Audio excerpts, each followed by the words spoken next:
आइए हम खुदावंद के जिंदा और मुकद्दस कलाम को अपनी हिदायत और रहनुमाई के लिए खोलें। कलाम खुदा में से हम आज पढ़ेंगे मुकद्दस पौलुस रसूल का खत फिलिप्पी की कलीसिया के नाम, उसका 3रा बाब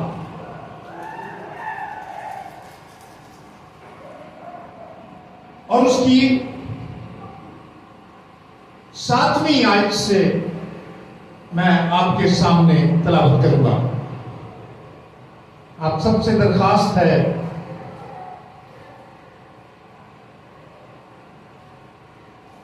गौर से सुनिए। लेकिन जितनी चीजें मेरे नफे की थी उन्हीं को मैंने मसीह की खातिर नुकसान समझ लिया है, बल्कि मैं अपने खुदावंद यीशु मसीह की पहचान की बड़ी खूबी के सबब से सब चीजों को नुकसान समझता हूं, जिसकी खातिर मैंने सब चीजों का नुकसान उठाया और उनको कूड़ा समझता हूं ताकि मसीह को हासिल करूं और उसमें पाया जाऊं, ना अपनी उस रास्तबाजी के सबब के साथ जो शरीयत की तरफ से है, बल्कि उस रास्तबाजी के साथ जो मसीह पर ईमान लाने के सबब से है और खुदा की तरफ से ईमान पर मिलती है।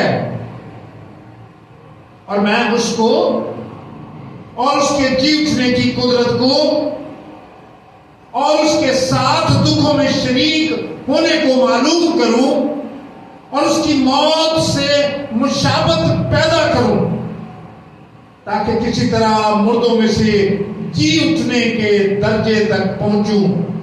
कलाम के पढ़े, सुने, समझे और कबूल किए जाने पर खुदा की बरकत हो और खुदाए सलूस की तमजीद हो। आमीन। आज जो बात हम खुदावंद के कलाम से सीखने को है, उसका मजमून है हकीकी रास्तबाजी। हकीकी रास्तबाजी क्या है? रास्त का मतलब सीधा, यानी कोई ऐसी भी रास्तबाजी है जो हमारे नजदीक रास्तबाजी है लेकिन वो रास्तबाजी नहीं। इसलिए हम ये जानना चाहते हैं फिर हकीकी रास्तबाजी क्या है।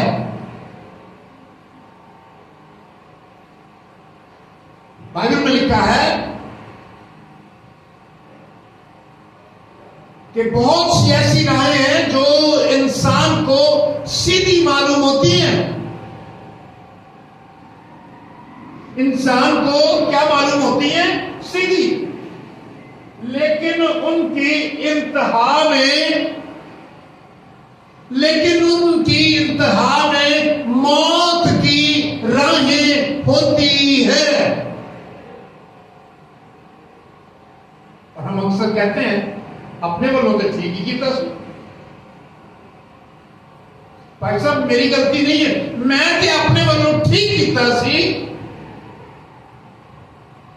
मैं तो सीधा पैर ही रखा सी, एक पुट्ठा किंज पै गया, समझ नहीं आई। ये है वो रास्तबाजी जो हमारे नजदीक ठीक है, लेकिन उसका अंजाम, उसका नतीजा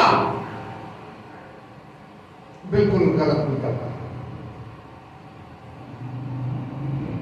हमने आज ये सीखना है हकीकी रास्तबाजी क्या है। क्या है हकीकी रास्तबाजी? मुकद्दस पौलुस कहते हैं, 7वीं आयत मैंने चुनी है इस सिलसिले में। मुकद्दस पौलुस कहते हैं,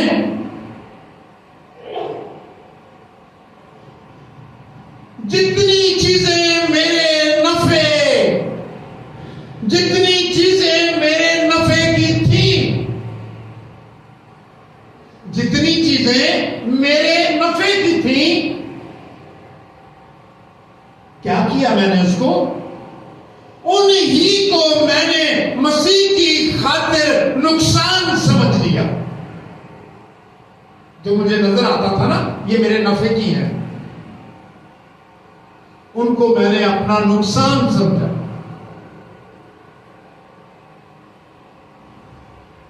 बाज़ औक़ात हम समझते हैं कुछ दुनियावी बातों को हासिल करके अब हमने सब कुछ हासिल कर लिया। यीशु मसीह ने एक अमीर आदमी की तफसील सुनाई और कहा उसकी बड़ी फसल हुई और उसने अपने पुराने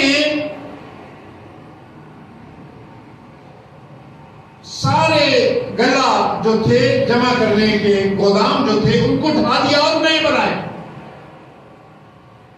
और सारा गल्ला उसमें रख कर, सारा गल्ला जमा करके कहने लगा अपने आप से, ऐ मेरी जान खा पी, क्योंकि बहुत दिनों के लिए तेरे पास बहुत कुछ है। सारा मल्ला भुखा मर सकता है, लेकिन असी बड़ी सियानफ की है, सब कुछ समेट के ते रख लिया वे। साडे पड़ोले भरे हुए ने, है ना? अब तो है ही नहीं ना, पहले पड़ोले ही होते थे ना। साडे ते पड़ोले भरे हुए ने, हम कोई बेवकूफ नहीं। उधरों ऐलान हो गया पाकिस्तान बन गया, वो पड़ोले भरे ने भरे रह गए। उस वक्त सिखों ने, हिंदुओं ने जो यहां से गए, उन्होंने अपनी गाय भैंसें, दाना पानी लोगों को बुला बुला कर दिया, ये लो ले जाओ, हम नहीं लेके जा सकते। कुछ जेवर, कुछ चीजें उन्होंने उनको दे दी कि हम फिर आएंगे तो तुमसे ले लेंगे। कुछ चीजें उन्होंने जमीन में दबा दी। क्या ये बेवकूफी है? नहीं नहीं, ऐसी तो बात नहीं है, ये बेवकूफी नहीं है। लेकिन हमारी नजर में नहीं है। लेकिन इन चीजों के सबब से हमारी जिंदगी का दारोमदार नहीं। खुदा के कलाम में लिखा है, इंसान सारी दुनिया हासिल करे और अपनी जान का नुकसान उठाए तो उसे क्या हासिल होगा, क्या फायदा होगा? सब कुछ बना ले,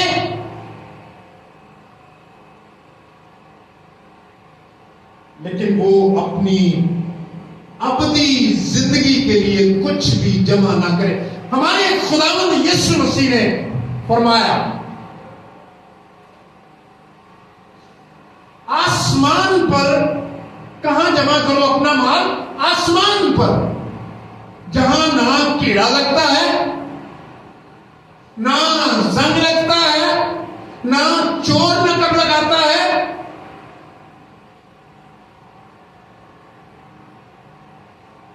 और फिर मना भी किया, जमीन पर जमा ना करो जहां कीड़ा लगता है, जहां जंग लगता है, जहां चोर नकब लगाता है।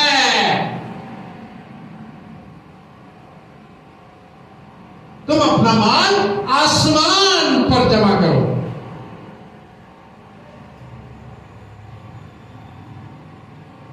जो हकीकी तौर पर रास्तबाजी की बसर करता है, वो रास्तबाजी ये है कि वो उन सारी चीजों को जिनको लोग अपने नफे की समझते हैं, वो उन्हें मसीह की खातिर कूड़ा करकट समझे। खुदा के कलाम में लिखा है, पौलुस रसूल कहते हैं,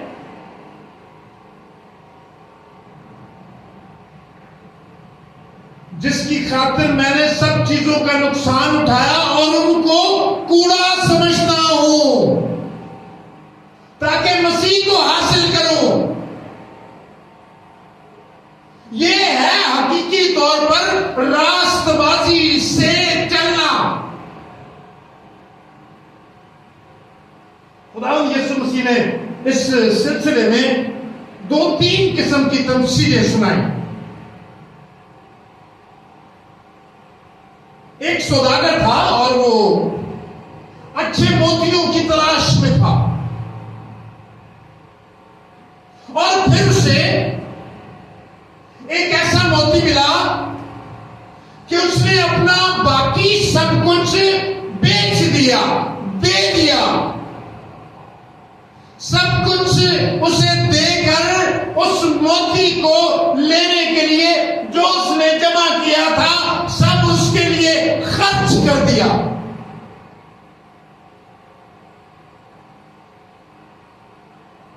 यह है अपना माल जमीन पर जमा ना करो बल्कि आसमान पर। हकीकी रास्तबाजी हम देखते हैं जब कोई खुदा की मर्जी के ताबे होकर चलता है। इब्तदाई कलीसिया के बारे में हम देखते हैं, सबने अपनी अपनी जगह बेच ली, अपने मकान बेच लिए और सब कुछ लाकर रसूलों के कदमों में रखा। वहीं पर वो वाकया हुआ था जो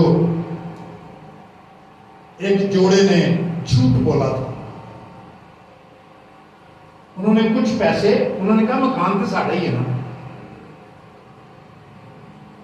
तो क्यों ना हम कुछ रख छोड़े। और हननिया पहले गया और जाकर मुकद्दस पतरस रसूल से को जाकर पैसे दिए, और मुकद्दस पतरस रसूल ने कहा, क्या इतने की जगह बेची है? उसने कहा, हाँ इन्हें की बेची है। तो मुकद्दस पतरस ने कहा, क्यों तूने खुदा के रूह से झूठ बोलने का प्लान बनाया हुआ है? आप भी बनाया कितने नाले अपनी बीवी न मिलके, और उसी दम उसकी जान निकली और वो मर गया। इस मामले से बेखबर उसकी बीवी सफीरा आई। इतनी देर हो गई है, हननिया यदि कर आया नहीं, मैं पता नहीं करा जाके। जब वो गई और पतरस रसूल के पास गई तो मुकद्दस पतरस ने पूछा कि तुसा इन्हें दी जगह बेची सी? अब चूंकि हननिया और सफीरा दोनों मियां बीवी ने आपस में सलाह कर रखी थी, उसने कहा,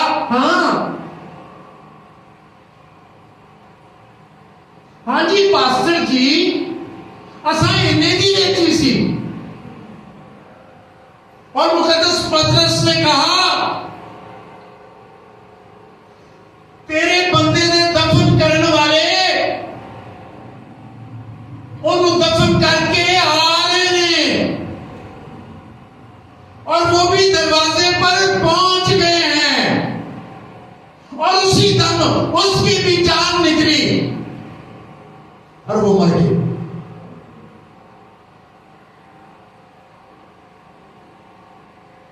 हम समझते हैं कि सीधी राह, भाई हमने कमाया है, हम रखे ना। फिर ये क्यों आप दावा करते हैं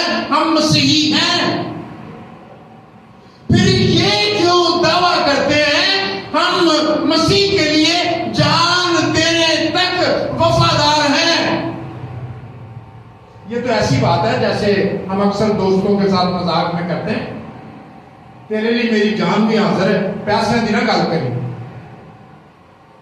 तेरे लिए जान भी हाजिर है लेकिन पैसे दी यार जी गल ना करी।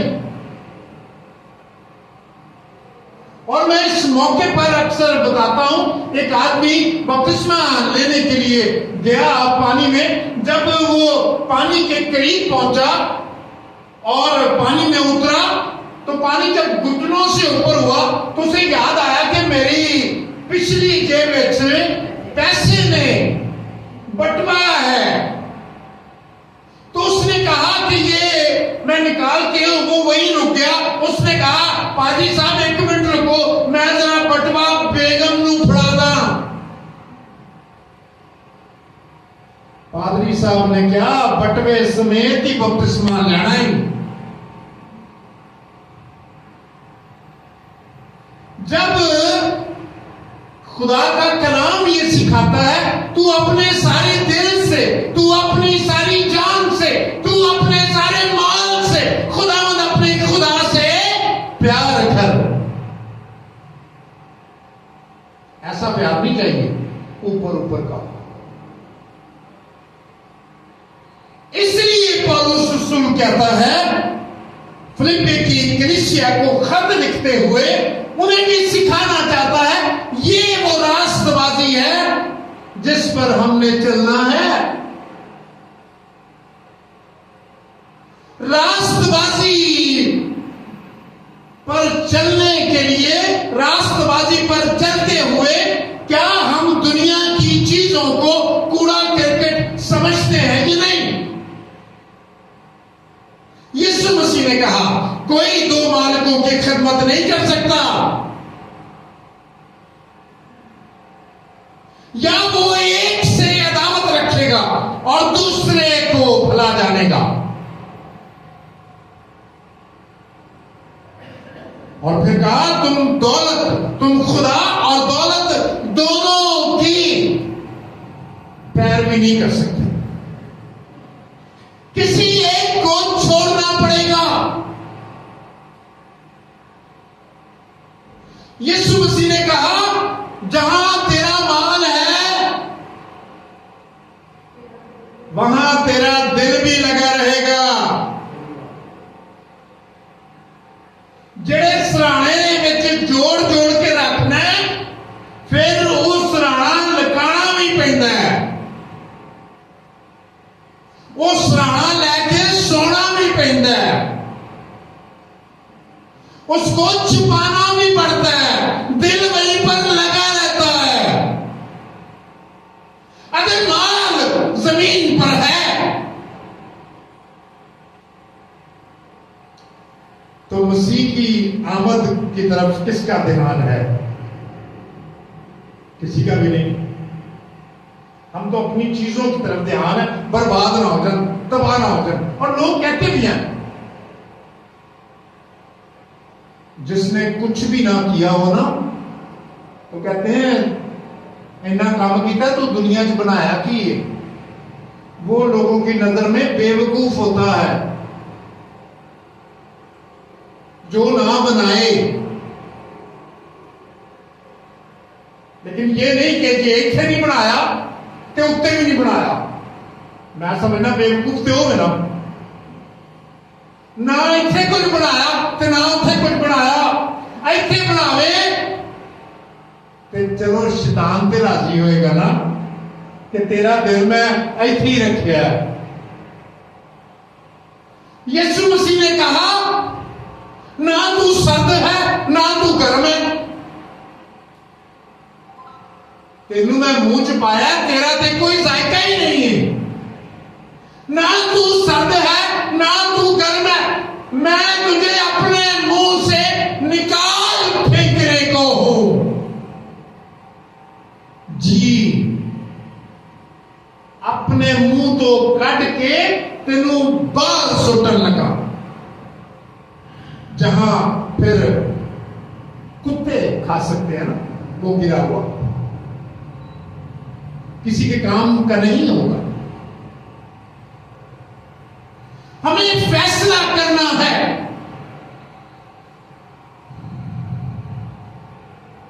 ना फिर पौलुस कहते हैं मैं उस रास्तबाजी की बात कर रहा हूं जो खुदा की तरफ से मुझे मिली है।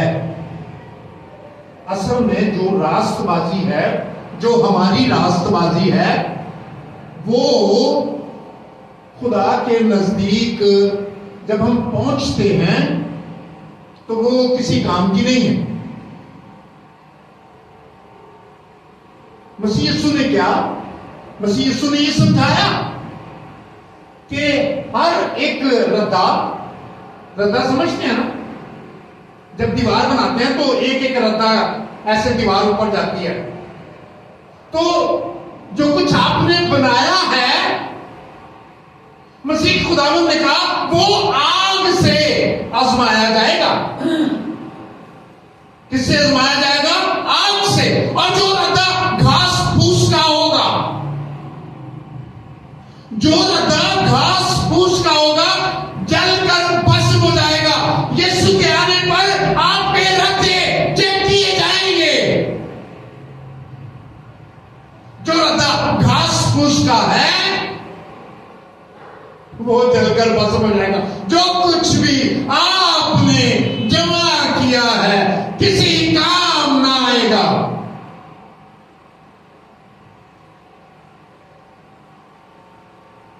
मेरे माँ बाप ने हमारे लिए मकान बना, हम दोनों भाइयों ने मिलकर बेच दिया उसको।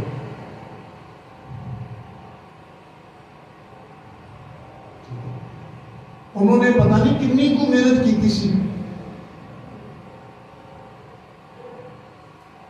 और एक बात उन्होंने मुझसे भी छुपाई रखी।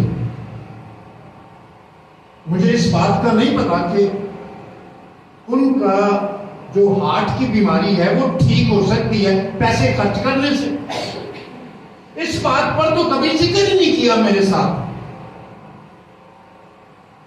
वरना मुझे तो इन चीजों की कोई परवाह ही नहीं।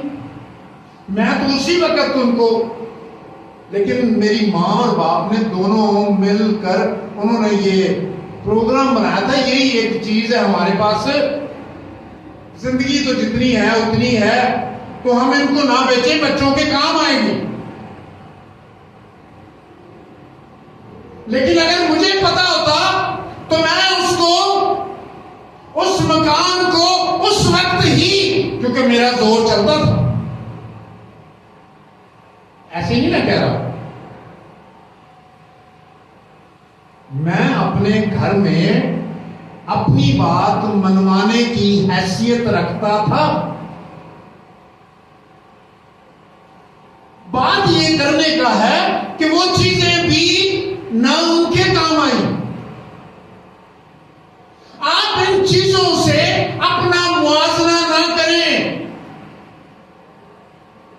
अगर आपको मुआवजा करना है, चेक करना है अपनी रास्तबाजी,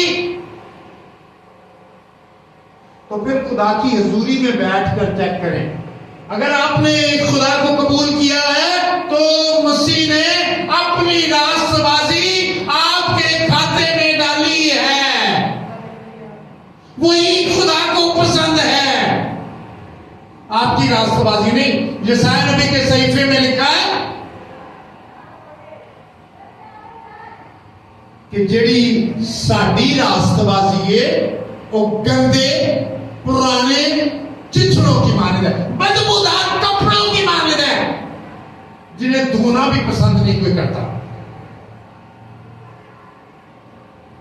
आपने देखा होगा कई जब बुजुर्ग काफी देर मंजी के उत्ते नहीं देने, उन्होंने बच्चे वो कपड़े धोते भी नहीं, बाज होगा एमजी फाड़ के सुट देते हैं, कितने गंदे होते हैं। ऐसी है हमारी रास्तबाजी, जिसे कोई छूना पसंद नहीं करता। इसलिए खुदा अपनी रास्तबाजी, बेटा अपनी रास्तबाजी हमारे खाते में देता है।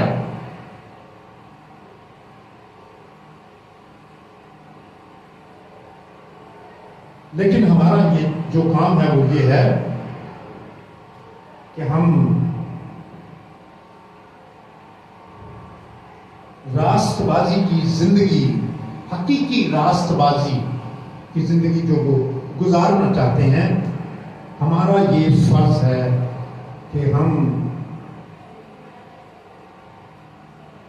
वो रास्तबाजी जो हम कमाते हैं उस पर फख्र ना करें, जिन पर दूसरी कौमें करती हैं, जिन पर बेईमान लोग फख्र करते हैं। अमीर आदमी समझता सी है ये है क्या, उसकी मेज पर जो गिरे हुए टुकड़े थे, एक गरीब आदमी, लाचार आदमी, नासूर उसके जिस्म पर थे, कुत्ते उसके नासूर को चाटते थे, वहां से गिरे हुए वो उठाता था। लेकिन अंजाम जब हम देखते हैं तो अमीर आदमी उस गरीब लाजर से कहता है, वो इब्राहिम से कहता है, बाप इस गरीब लाजर को भेज के पानी का अपनी उंगली पानी में भिगोए, वो तो जरा कतरा डिगना ना वो मेरे मुंह पर लगाए, मुझे चुसा दे, वो उंगली गिल्ली करके मेरे मुंह में डाले ताकि मैं उसको चूस लूं। ये हालत है। अगर हमने इन चीजों से दिल लगाया और इन बातों के मुताबिक, तो फिर हम रास्तबाजी की जिंदगी बसर नहीं कर रहे।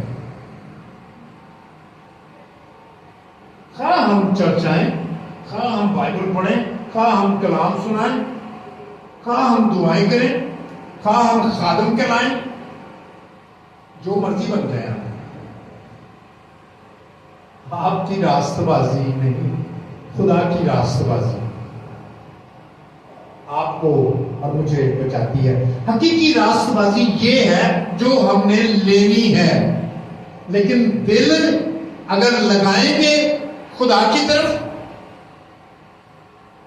अगर मालिक एक ही रखेंगे तो इसका फायदा होगा, वरना नहीं। आइए हम दुआ मांगे और खुदा की शुक्रगुजारी करें। हमारे प्यारे जलाली अबदी सच्चे बुजुर्ग खुदा, हम तेरी शुक्रगुजारी करते हैं, हम तेरी नेमतों के लिए, तेरी बरकतों के लिए तेरी शुक्रगुजारी करते हैं। तेरे बेटे यीशु ने इसी गर्ज से हमें दुआ करना सिखाई और कहा तुम इस तरह दुआ किया करो, हमारी रोज की रोटी आज हमें दे। हमें हर रोज और हमें एक ही दिन के लिए रोटी मांगना जरूरी है। और जब तक उसने जमीन पर रखा, बाकी फिक्र करना उसका काम है।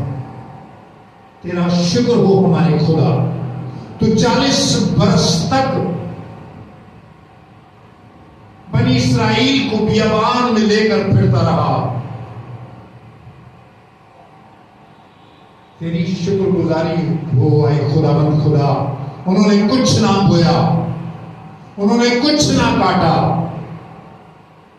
तूने अपनी मुट्ठी खोली, आसमान से मन बरसाया।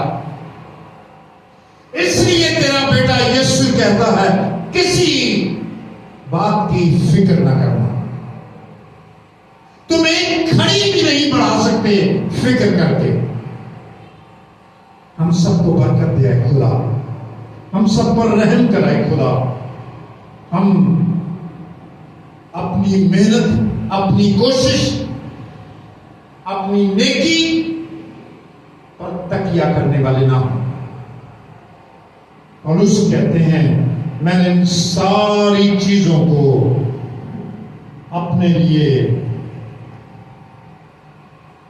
मसीह की खातिर नुकसान समझा है।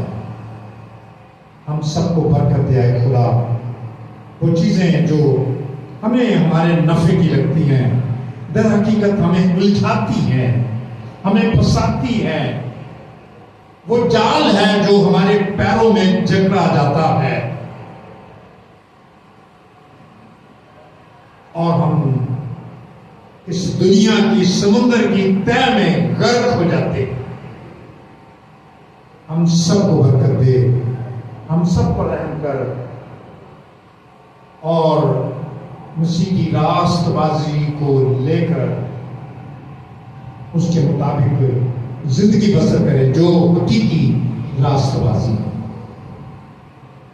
हमारी दुआ को सुन और कबूल कर, हम सबको बरकत दे जितने आए हुए हैं, अपनी बरकतों से हमें माला माल कर, हमारे दुआ रोजे को कबूल कर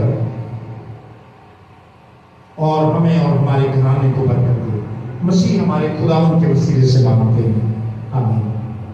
खुदावन की सिखाई हुई दुआ पढ़ेंगे।